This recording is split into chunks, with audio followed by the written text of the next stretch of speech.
think we're often afraid of like the teasing of like, oh, you're eating healthy or whatever. Plan for the teasing. Are you going to be, how are you going to handle that? It may not even come to fruition because we often catastrophize, but how are you going to plan for that? Can you be playful about it rather than defensive? I would overeat, and that was probably one of the reasons I would get a stomachache, because I used to do that. Then you're overwhelming your body. Just eat regularly. It's just another meal. You have to, it's a special meal, but it is just another meal. Don't plan to overeat. Battling food in your body doesn't work. You want to love and accept yourself. And because you're insatiable, you want results too. And wouldn't you know, you bring the same intensity to your life, wanting to maximize your time, potential, and experiences you have here on this beautiful and wondrous planet Earth. Fair warning, it will be a roller coaster, but for those insatiable, that's your prime time to thrive. We're here to say yes to the hunger of wanting it all. I'm your co-host, Ali Shapiro, a health coach who helps people end the losing battle of dieting and find a truce with food. And I'm Juliette Berg, nutritionist, fitness expert, and the co-owner of Unite Fitness Studio franchise.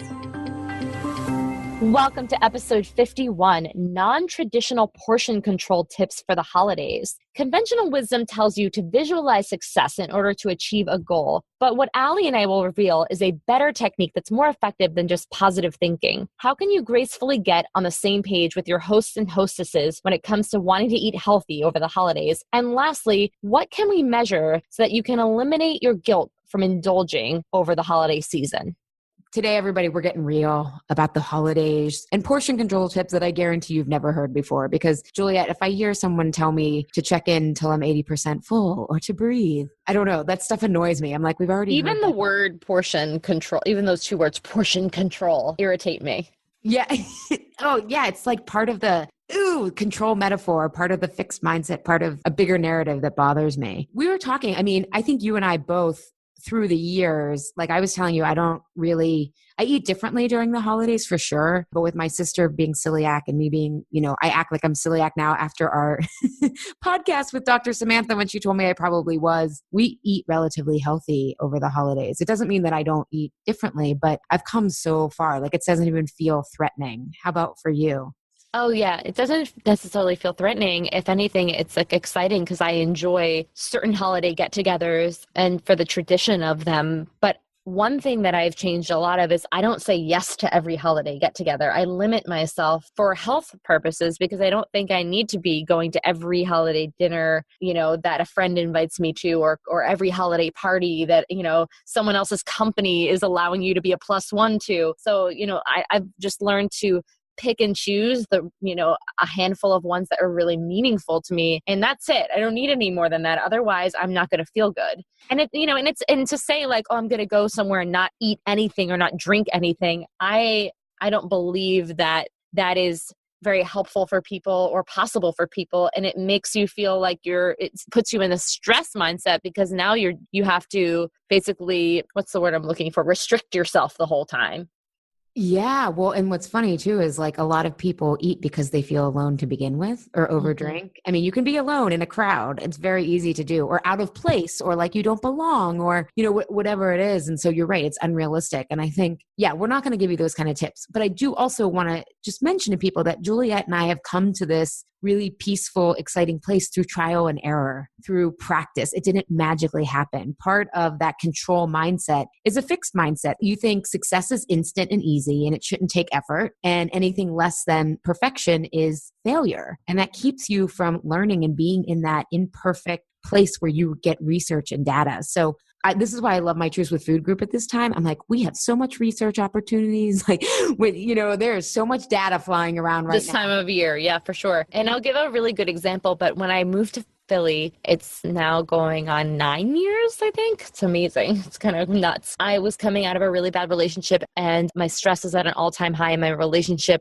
with food was at the worst. And I was always restricting myself and, trying to be good. And when the holidays would come around, for example, Thanksgiving with my family, if I would let myself eat a little bit, it would open up Pandora's box to then just binging on everything that was there, because it was this mentality of, I'm not going to be able to have this again. All right, well, I already fucked up with eating those mashed potatoes when I told myself I wasn't going to. I was just going to have the turkey and the vegetables. So then it would just lead me into a downward spiral of eating everything there, stuffing myself with pie, every kind of pie, and just trying it all. And, with every year, me ending up on the bathroom floor, no joke, curled into a ball because I was in that much physical pain because I overate to the point of almost making myself sick. It was those kinds of traumas in my life that actually helped me. But, Allie and I were talking about this mentality of knowing you're going to fail before you go into it. Yeah, that really helped me a lot. Yeah. So for the people listening, I run a Truce with Food group, and one of the first assignments that people get, it's almost pre-work, is I give them a failure assignment. And they say, how are you going to imagine? So we started in the fall this year. Imagine it's December 14th and nothing's changed. Why did you fail? Why did you not put the effort into the program? Why, when it got challenging, what were the excuses? And the research shows us that, yeah, it's great to visualize and be positive and know what you want. And what's most effective is thinking, what's going to stop me? Where am I going to get stuck? What are my pitfalls? And so you can get ahead of them. Doesn't mean you're going to be perfect. And we'll get to that about what to actually measure. People found this assignment so revealing, so helpful, and now they know what to look for as we're in the muddle of the program right now. And the participation rate is through the roof because they plan for this. And so I think it's really important to think about what will go wrong, right? Juliet, you said one thing is you used to say yes to all the opportunities. So I think for people who, a lot of my clients are introverts, it's like, you know what? I don't have the capacity for that. So how am I going to say no? How am I going to feel comfortable saying no? How am I going to evaluate if this is something that I want to do, right? So you get a chance to think about it ahead of time rather than, oh my God, feeling powerless over the situation when it arises. So think about the pitfalls from travel delays, right? Like, are you going to need to have something that you can eat? Because, even booking flights, don't book early morning. Can you not sleep on a red eye? And that's going to set you up really badly. Like, really think about what kind of support you need and where you can fail, and then map around it. I think that's a really important place to start. Yeah. And I mean, going back to, with my own story about Thanksgiving being the moment where I always overeat and always end up with a debilitating stomachache. Every year it has, it's been 9 years now since that one incident that I can really vividly remember. Is because I brought a friend with me and he was texting me and I was in the bathroom on the floor. And he said, "Where are you? You disappeared. I brought my friend to my family's Thanksgiving." And I was like, well, I'm completely indisposed. I can't come out. So I'll see you.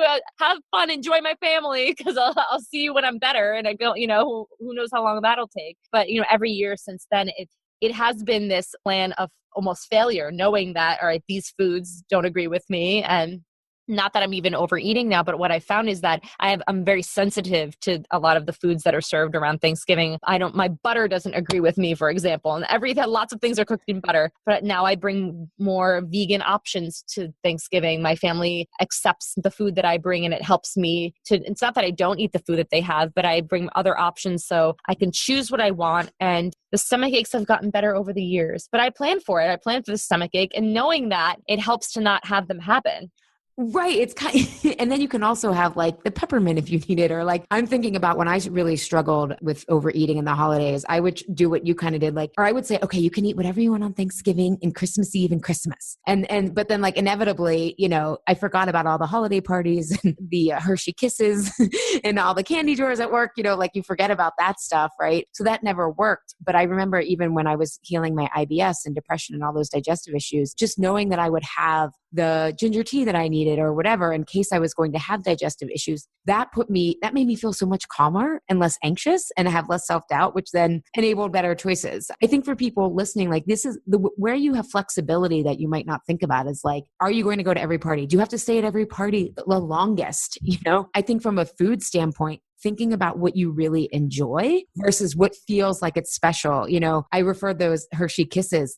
It took me 3 years when I was healing my relationship with food to realize, oh my God, the red and green Hershey Kisses are the same as the silver ones that are around all year. I mean, it seems so silly, but it's like, even if there's because you thought that they were special because they're holiday Hershey Kisses. We always label things as being like a certain way, oh, that's special. It only comes around one time per year. So, you had mentioned like the pumpkin spice latte in the fall, but then there's the gingerbread latte in the winter, and then there's the frappuccino in the summer. So you have to start to categorize things differently. Exactly. Or like one of the things I always used to love was cutouts. We do gluten-free cutouts now, but I just don't care for them as much as, I'll have one What's or two. A cutout? I don't even know what that is. Oh yeah, you're Jewish. So I'm only half Jewish. But I grew up really celebrating Christmas. They're like cutout cookies. So you okay. rollouts, and then you put the icing on and all that stuff. Mm-hmm. But I realized oh my God, those cutouts, you can buy them all day, every day, in the year. Starbucks has them. They're not called cutouts, but they're cutely decorated cookies, and you can get those all year round. So it's or even the peanut butter. If there's something that I think is a family tradition, I think that's really important to partake in it, because it's more about the ritual and the memory, but really get clear on what's a family ritual and what's available all year. And even that's a choice, right? If there's a family ritual that is hurting you, let's say you have a food allergy or sensitivity, it's no longer working for you. This is where openly communicating with your family is so important. And, it's as if you're at a restaurant and you're communicating with the waiter, hey, listen, can you make my meal this way? Because I can't, I'm allergic to it. Or you let your family know that this, I won't be partaking in that. And maybe you bring an alternative for yourself, or so they can make you an alternative. People want to make other people happy, especially around the holidays. They want you to enjoy yourself. Yeah. And plan for the, this hasn't happened to any of my clients, but people are often afraid of the teasing of oh, you're eating healthy or whatever. Plan for the teasing. Are you going to be, how are you going to handle that? It may not even come to fruition because we often catastrophize, but how are you going to plan for that? Can you be playful about it rather than defensive? Or are you just really intimate and say, yeah, I'm just experimenting with different things. I don't have it figured out, but this is what I was just thinking about my family that every year they say, all right, when's the stomach ache coming? And then I could just be like, fuck you. It's, but in a playful, I know it sucks, my body's so sensitive, Yeah. Oh my God. My brother likes to tease me because he's eating really healthy now, but when he wasn't, he would be like, I don't understand, the healthiest person in the room, and you're over there curled up in a ball, and we're all fine over here. It's yeah, but that's because I'm so healthy. I understand when things disrupt my system. You guys just don't know. We have a joke in my family because my sister has celiac. I consider myself now to have celiac, but we just eat relatively healthy over the years. It's just easier. But we joke that, how Kobe beef has it's massaged and so we joke now that we have these Kobe beef routines where it's I need my lemon water. I need to jump on my trampoline. I need to get my caffeine. But it's fun when you have other people with you and your family understands, and then my dad is still totally he's gotten better, but he's always offering us more and more food. And we're we just ate, but we're so we could just laugh that that's him. Right. But I think a lot of people feel misunderstood by their family or other people during the holidays. And I think planning for that can really, really help, and including traveling as well. Oh my God, there are healthy options. Do you just need to maybe research ahead of time, in the airport or whatnot? And do you need to get your sleep? What are the things? I know for me, there's 3 things: blood sugar control. So I'm always making sure that I have fat and protein, sleep, and just staying relatively active so that I don't get to that. I have this theory. We all have kind of this tipping point where it's you're bloated, you're sluggish, you're lethargic, and you're I'm just going to wake up on January 1st. Yeah. And going back to the blood sugar control one, and so many times a common mistake, especially around big, holiday dinners, whether it be Thanksgiving or Christmas, is the whole, I'm not going to eat until the dinner. And dinner times sometimes is early for people, might be as early as 1 o'clock, sometimes 4 or 5 o'clock. Our dinners is usually 4 or 5, but I'm not waiting. I'm not fasting. And if I did, I would be so hangry that I would overeat. And that was probably one of the reasons I would get a stomach ache, because I used to do that. Then you're overwhelming your body. Just eat regularly. It's just another meal. You have to, it's a special meal, but it is just another meal. Don't plan to overeat. Yeah. Yeah. No, that's so true. Figure out what else is making you want to overeat. Or plan to overeat. Like we were talking about the failure thing. If you plan to overeat, then you can help yourself by stabilizing your blood sugar ahead of time by having breakfast, having a snack or having lunch before dinner.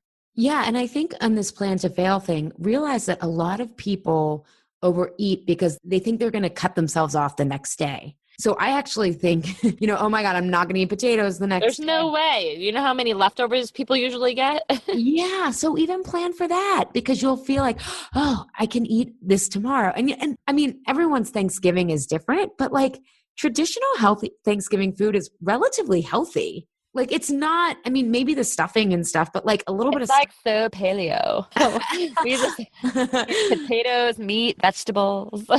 That's true. It is. It is. So I think that's really important to just, set yourself up for success by being realistic. I always say by being realistic, you can remain optimistic because you have planned for that. The second thing, and I got this idea from Randy Buckley, who was our Insatiable podcast guest last week, and it was an amazing episode. If you love this idea and more about boundaries for the holidays, please go back and listen to that episode. But she talks about calling your guests or whoever's going to host you ahead of time and ask them about their hopes and dreams for the experience. And when I read that, I got teary. It felt so intimate. I was like, would someone really do this? Like, it feels so intimate. But to me, that question brought the sacred back to the holidays. Yes, I feel like that's such a great invitation. I can just imagine, my aunt is hosting this year and I can imagine asking her that. And I feel like she wants to be asked that, but nobody does, because it's meaningful to her.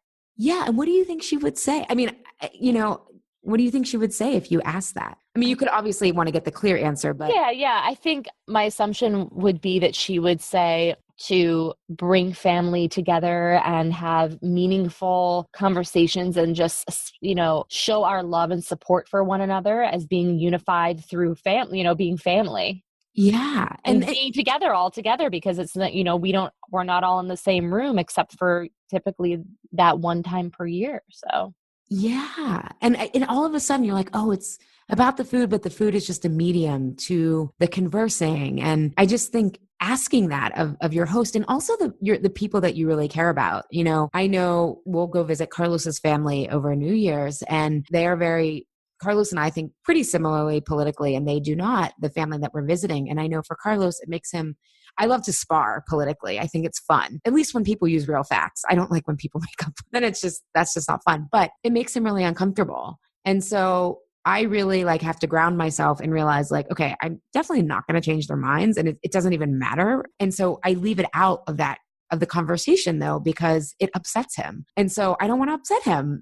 I want us to have a great time. They don't live near us. They're in Florida. Even with the people that you're most close with, I think asking that you start to get a different idea of, there's always opportunity to get to know somebody on a different level. And I think that oftentimes when we are going to family get-togethers, especially holiday ones where you don't see people, very often, it can be awkward. There can be a really awkward feeling. And, I know I used to dread that awkwardness. But if you plan for the awkwardness and just know, and even certain social settings, I now brace myself with just saying, okay, you're going to feel uncomfortable. You're going to feel out of your comfort zone. It's going to be awkward. But if you can, rather than fighting that feeling and just knowing this is what's going to come, it can lead to an opportunity for you to just sort of embrace that and, be more light-hearted or try to get to know someone or ask somebody a question, just having it more inviting openness, that you're bringing into a situation. Yeah, because I think, when I work with my clients, a lot of times overeating in social situations or around the holidays is to fit in, is to feel part of the group. And it's this underlying assumption that that's the only way we can do that, right?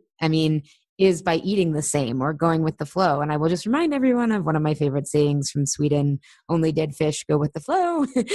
But really thinking how can I connect with these people? Because I think sometimes when we're afraid that we're going to say the wrong thing or that we're different, we focus on the differences and that creates almost like conflict before there isn't even a conflict. Like me thinking, oh, we're different politically, right? I mean, I'm thinking of that now because it's like height of the election season. By the time this goes live, it'll be over, thank God. But like we have so much more in common, and like they're wonderful people, and we're going to have a great time. And, you know, I do have a lot in common with them. And so focusing on that, and I think finding the common ground with all of your family members, knowing that it's one day, right?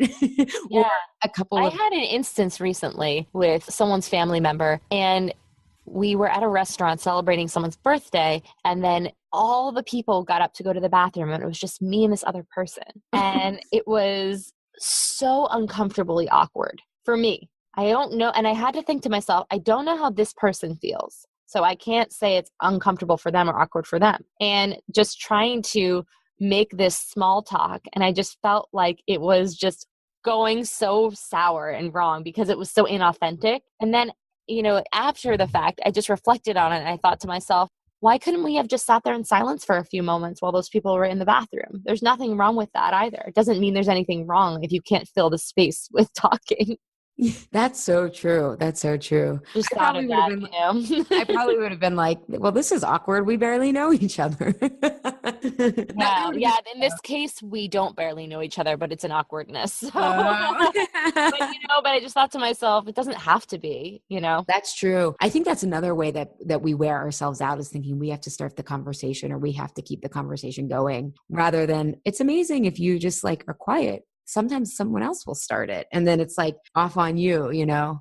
But I think remembering that the uncomfortability is going to be there and is temporary. Yeah, for sure. For sure. So I love that question, but it really gets you into thinking about your values and where they overlap with people, and also what you want to get out of the season, right? I think so many times we think it has to be about presents and food and all this stuff. And it's like, actually, I don't know. I've noticed as I've gotten healthier, I want this time of year to be about slowing down, about tuning inwards rather than going.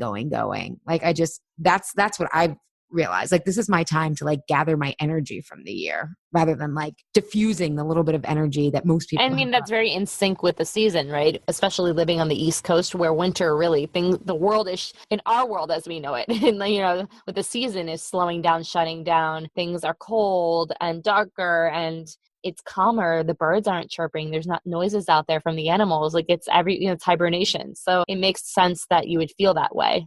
Versus, you know, a lot of time, this time of year for a lot of people is like parties and this and that and going. And I have to get gifts and I have to, you know, work. I know we like my sister Carlos and I, we like don't exchange gifts. We're like, look, there's nothing that you can like get me that I can't buy myself. And I'd rather us just like go out and have a great experience together. Like we'll go out to eat or something like that. And that for us, we're also not real materialistic around here. Some people love gift giving and I don't want to take that away from them. But although I did find something really small and funny that I can't wait to get Carlos, because he's the best gift giver. Like he pays attention to like what I need. And I'm just like, I'm just not like that. So I should say we do sometimes exchange gifts, but like, it's not like this pressure to do that. Like, but again, some people, and there's no right or wrong with that. I'm one of those people that loves giving and getting gifts. Really? Yeah, I do. Yeah, it's odd when I say that. People, you know, like the 5 love languages. Yeah. What's yours? Mine is getting gifts. Oh, mine's acts of service. Yeah, I like to get gifts. And it's funny because that's not Mackie's way of showing love. And so I'm fine with that because it's one of the things about, I love the 5 love languages. If you haven't read it out there, it's great because it does help you understand your partner a lot more. And we'll explain what it is to people. So there's this guy has this theory that there's 5 different ways of communicating love. One is gift giving. One is acts of service, which is like taking out the trash, cooking. One is words of affirmation. You're amazing. I love you. Keep going, whatever. Quality time. Yep. Another one, like spending time together. And then touch is the 5th one. Yeah. So for Mackie, he has the 2 are quality of time and then touch, like hugs, you know what I mean? Snuggling, all of that. And for me, it's gift giving and affirmation. So give me a present, tell me I'm beautiful. And it's this, you know, yeah, I know it sounds so shallow, but that's what I need. So, you know, we first started dating, I would joke and I'd be like, just remember that you have to tell me that I'm beautiful every day. When Carlos and I like, cause I was going to the Institute for Integrated Nutrition when Carlos and I, like the first couple years we were dating, when we were learning about this, and he decided his was personal touch. And I knew mine was acts of service. Like when he does stuff around the house or like, I just love that. And then like a couple of years in, he's like, oh my God, I've got enough personal touch from you. He's like, I want to upgrade. He's like, I want acts of service. I want you to cook. I want you to take out the trash. He's like, I'm like, I knew what I was talking about, right? So it becomes this like funny joke with us about like he's upgrading his love language. But it's different for everyone. Yeah. So if gifts is your love language, then it's great. And the holidays is great. The holidays is a great time for you. You're getting your fix. Totally. And it is fun when you see something, I think, that really looks like that for someone versus just kind of like, am I going to get them another scented candle or something like that, or like get them chocolate, right? We often give what we want to give. But I think just thinking about what are those hopes and dreams for the experience, it brings such a beautiful sacredness and holiness back to this time. All right. And then the last thing is how are we going to measure this? And I think my whole thing, I always want my clients to say, how did I do compared to last year? What is the delta? How much did I change? And this is not about perfection. And I think Juliet and I were talking about a lot of times you overeat because you think, oh, tomorrow I'm back on the wagon, right? And it's that pressure itself is what makes you overeat. And so I think not aiming for perfection, like even if you plan to fail, you're still going to fail in new ways that you can learn about yourself. But really thinking about what did I do last year? And given where I am in my life, what would be an improvement? What would make me really excited if I said, wow, I did this differently and I could surprise myself rather than saying, all right, I'm only having one pumpkin spice latte. I'm only going to drink, one night a week, like these rules that just don't plan for life. If you plan rules before you get into the situation, you are planning to fail because the restriction alone will always backfire and you'll always want what you are saying that you can't have. So if you go into with this mindset of, okay, I'm not going to eat pie. I'm not going to have the stuffing this year. I'll have the mashed potatoes, but no stuffing. That alone will create an anxiety that will then cause you to think about the stuffing the whole time and then just be like, fuck it, I suck. I have no willpower. As we, one of our beloved episodes is with Dr. Nicole Lipkin, one of Allie's best friends, and we talk about willpower. And that was such a powerful episode. So if that's one of your issues going into the holidays, definitely go listen to that episode. Yeah. I've gotten so many emails from that and people. Me too. People are like, and even myself, so much clarity around that with working with people. So that's an incredible episode to listen to. Yeah. Definitely check that out. But yeah, measuring the delta is, I think so much more helpful because you'll learn about yourself and you're not stretching yourself and setting yourself up for failure. And I think some examples of this, like, so maybe if last year you look back on your holiday season and think about what went really well, what did you like about that? And then where were some of the things that maybe left you ragged, left you broke, left you depleted? And what's one or two things that you want to work on? Don't try to do it all. What's yours, Allie? Do you have one this year from last year reflecting?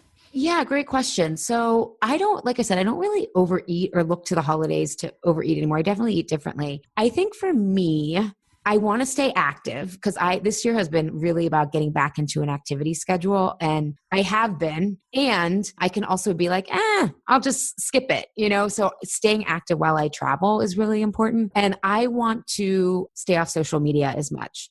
I feel like this election has made me antsy. And then I go into social media because obviously my feed more reflects my views and I feel comfort. But then that's the same people that like, they're worried about what I'm worried about. So we just there's comfort in that like anxiety, but it also is like draining me. Like I feel like it's made me really judgmental in ways that I wish I weren't, just like frustrated with people. So I think really emotionally shutting down and like getting to sleep early and not like watching Netflix up until like 10 o'clock, but like reading. So that's my goal, is like really to be okay being emotionally calm rather than emotionally frantic. How about you? Well, if we're just relating to the holiday season, I think if I could improve on something this year, it would be not waiting till the last minute to buy everybody gifts because it stresses me out a lot. And it's something you love. So it's something I enjoy. So why save it for, why be frantic at the last minute? So,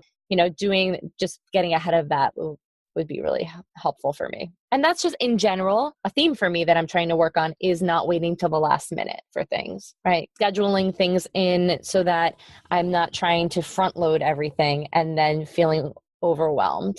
So that's, oftentimes when you see something in one aspect of your life, it shows up in many other aspects. And so me doing the last minute gift giving shows up for other things for myself too, like last minute work, just waiting, doing the laundry until it's like overflowing. So, there's all those little things. So yeah. Procrastination. Well, in coaching, we say how you do anything is how you do everything. And my clients, and actually in Truths with Food, the abbreviation for Truths with Food is TWF. And one client said she accidentally wrote WTF. And she's like, that's just as appropriate because you start to see, even though we look at the stories around food, they start to see how those stories and feelings show up everywhere. And they're like, oh, I can't not see it now. Like it's invisible until you can see it. So I'm curious if like why you like to procrastinate.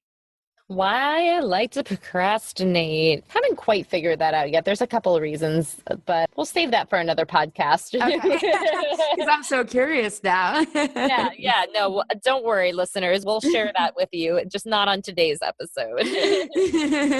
All right, great. So I hope this was helpful for you guys. Again, plan to fail, what's going to go wrong, and then work around some of those pitfalls. Give yourself a chance to plan and think those through. We often get really great ideas when we have the space to think about these things. The second thing is call your host and see what their hopes and dreams are for the experience. Like Juliet said, they want you to have a good time. It can open up a really beautiful dialogue, especially I know a lot of my clients feel like a burden if they have food allergies or they don't want to eat certain things. You can say, well, if you want everyone to be really happy, what can I bring so that those of us who are, celiac or can't eat dairy, what would be really helpful for you? And it opens up this beautiful meeting of intimacy rather than, oh my God, I'm a burden and I don't know if gonna have anything to eat. So think about that. And then don't focus on perfection or all or nothing, but improving this year over last year. I think that's a wrap. Anything else, Juliet?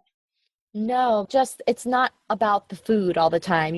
I'm going into listening to this episode. I'm sure some of you were thinking, okay, I'm going to now master being able to not overeat in the holidays. But, it's not mastering the food versus mastering your mentality around how you view the situation or your family or your emotional well-being during the holiday season. That's really where then the food will be the side effect. You'll have better relationship with the food. Yes, lots of research opportunities. So the faster you fail, the more data you get. So true. So true. Every time I would fuck up with food, I'd be like, oh, that's interesting. Not when you can get to a place where it's not judgy anymore. It's just, that's interesting that happened. Wonder why. Yeah, exactly. All right. Well, and for listeners, we both wish you just a really happy Thanksgiving and cheery, merry holiday season. Although we'll be back, obviously, but have a really great Thanksgiving and be safe as you go over the river and through the woods too. Yeah. And don't forget to review us on iTunes. We love all your reviews and it really helps us keep the show alive, and connect with us on the Facebook page /Insatiable Podcast on the Facebook page, and just reach out to Ali and I anytime because we want to know what you guys want to talk about and what you think of the episodes. We're happy to answer any questions. Yes, we are insatiable for connection with our podcast listeners. Thank you so much for listening to the Insatiable Podcast. We hope you enjoyed today's episode. You can connect with us on social media. Follow me on Twitter and Instagram at Juliet Unite, and Ali at Ali M. Shapiro. M stands for Marie. Please feel free to also email us any questions. We would love to hear from all our listeners. You can reach us at Ali at alishapiro.com and Juliet at unitefitness.com. We'll see you next time.